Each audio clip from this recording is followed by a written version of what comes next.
Hi, this is Coach Brian with the YMCA. Thank you for your time. Today we're going to focus on full court defensive pressure. Situations where maybe we've made a basket, there's been a violation on our offensive set, we kick the ball out of bounds. Whatever situation, they're going to be inbounding the ball somewhere from the baseline, and we're going to try to disrupt their ability to advance it. It's not so much the X's and O's. It's pretty straightforward what we're going to try to accomplish and what our responsibilities are. We'll talk about that in a second. In the end, it's much more about the discipline that we have in trying to implement this defense, more so than the X's and O's. What I mean by that is we're kind of trained right now in the rec league that we come in for a layup, we make it, we run down here, we wave to mom and dad over there, and we keep going down. All the other players are just moving down the floor. That's what we're used to because we can only apply pressure in the last 2 minutes of a rec league.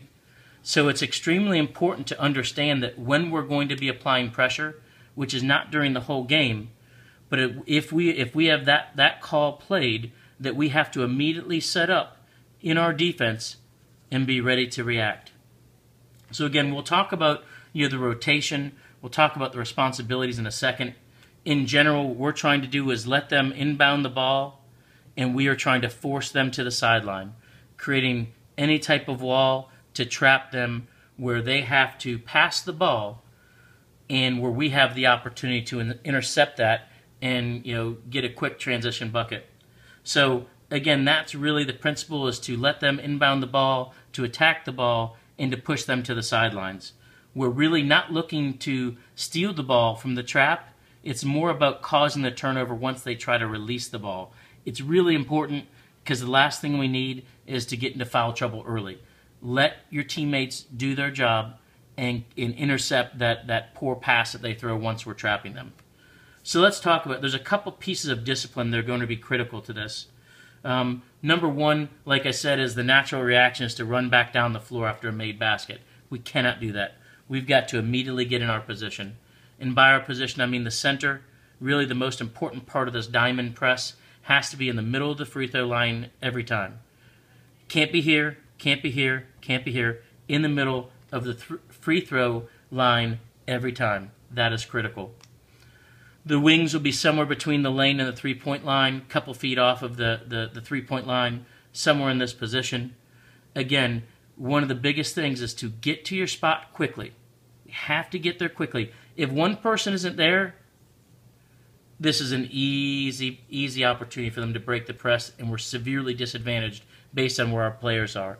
We've got to have all four of these people in the right spots at exactly the right time. As far as it goes, talking about being in the right spot, I guarantee you there'll be a point where we trap somebody here early in the game, and then what happens is this wing over here will remember that.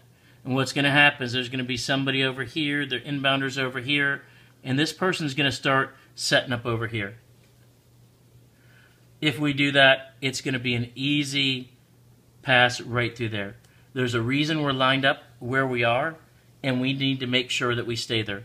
I will guarantee you during the game, the wings, after a little bit of success, will want to do this. I mean, I've seen them come all the way up into here to try to trap this ball right here.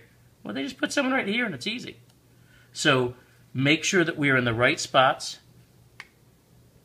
Likewise, I've often seen the center guy come up here.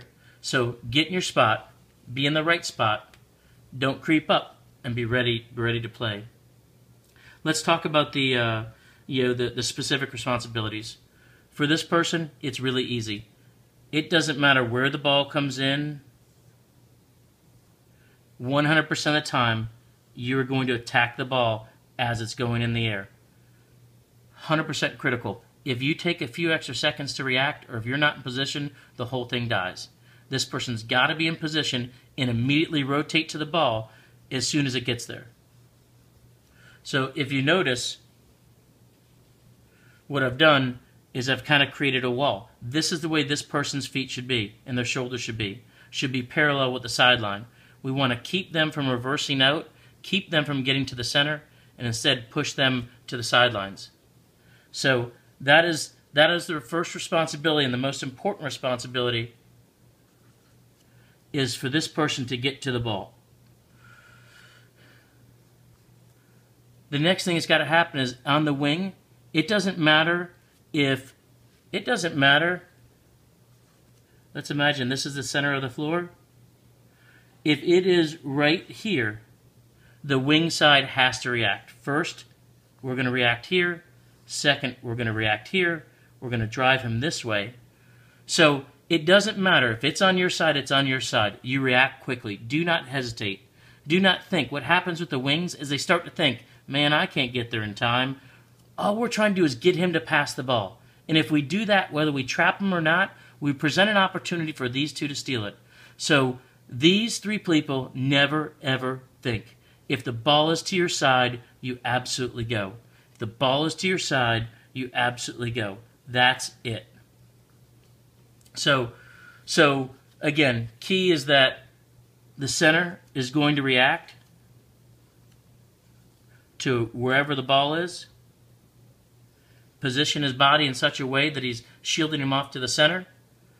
This person's not going to think. As soon as they see the ball go in, they immediately come here and wall them off as well. Think about the 2-2-1 trap that we talked about, right? The person comes up here, we push him this way, and I said that the guard in the center always rides his inside hip so that he always has an outlet out to the sideline.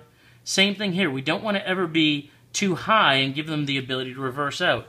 So same thing here. We collapse on this guy. He's coming out this way. We want to ride him on his inside hip and beat him. We're going to beat him to the sideline and try to trap him.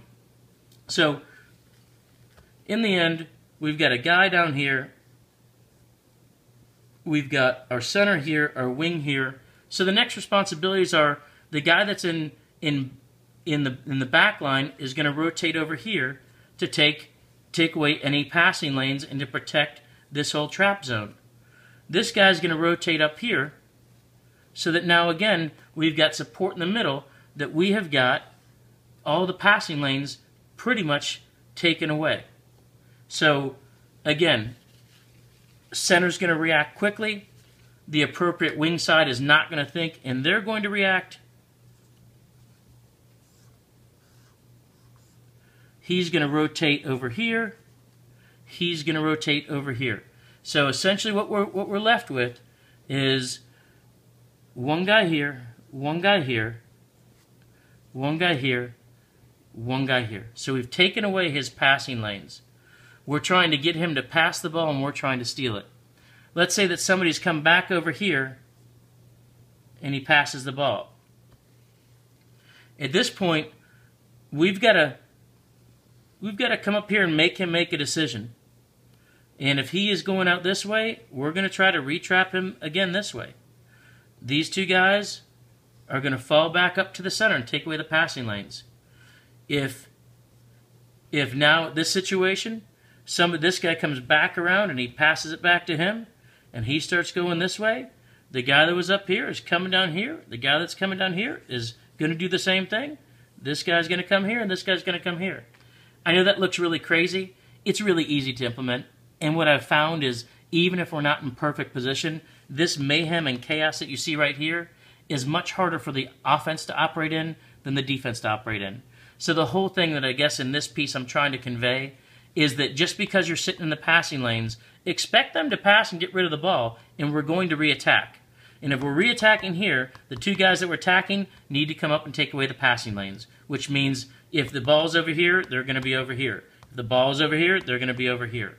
So that's at a very high level the responsibilities for for the diamond press. Last is Heath or whoever is the center. They're going to break away. We're not going to win every time on this. The goal is that if we win more than we lose, then it's worth running it. If we give up 10 fast break points, but we get 16 turnover transition points, we're going to keep running it. So it's worth it. So Heath or whoever's playing back here, important to know. Number one, you need to race back here. When everyone's getting set up, you need to race back here and be in position. I want you underneath the basket. I don't want you up here. I don't want you up here. I don't want you up here. You're underneath the basket. If they get in a situation where there's a fast break, you are not going to attack the ball right here and make it easy for them to give a quick pass. If you're right here, two guys are coming in, Once they cross the line, that's when you're going to attack. And if this guy's coming in, it's going to be a much more difficult pass. And if they get it, they get it. But we're not going to attack outside the lane. We're never going to attack the passer. We always attack the ball. We always stay underneath the basket until it's time to attack it. So in general, that is the diamond press.